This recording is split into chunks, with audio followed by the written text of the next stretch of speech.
ಸಲ್ಲಿಸ್ತಾ ಇದ್ದಾರೆ. 22 ವರ್ಷಗಳ ಸೇವಾ ಅನುಭವವನ್ನು ಇವರು ಹೊಂದಿದ್ದಾರೆ. ವೃತ್ತಿಯಿಂದ ಶಿಕ್ಷಕಿ, ಪ್ರವೃತ್ತಿಯಿಂದ ಕವಿಯೂ ಆಗಿರುವ ಇವರು ಪ್ರಥಮ ಸಂಗಮನದ ಮೂಲಕ ಕಾರ್ಯಕ್ಷೇತ್ರಕ್ಕೆ ಈಗ ಹೆಜ್ಜೆಯನ್ನು ಇಟ್ಟಿದ್ದಾರೆ.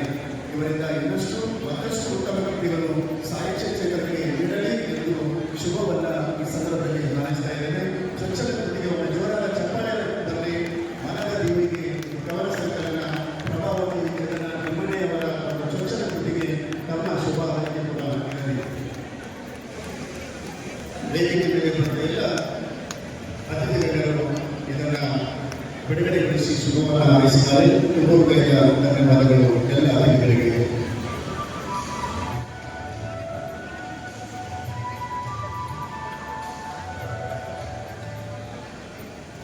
ಈಗ ರಚನೆಕಾರರು ಪ್ರಭಾವತಿ ಜಗನ್ನ ತಿಮ್ಮಣಿಯವರಿಗೆ ಗೌರವ ಸಮರ್ಪಣೆ ಆಗ್ತದೆ. ಚಪ್ಪಾಳೆಯವರು ಧನ್ಯವಾದಗಳು. ಈಗ ಈ ಕಾರ್ಯಕ್ರಮದ ಉದ್ಘಾಟಕರಾದ ಸಿ ಸೋಮಶೇಖರ್ ಸರ್ ಅವರು ಅಧ್ಯಕ್ಷರು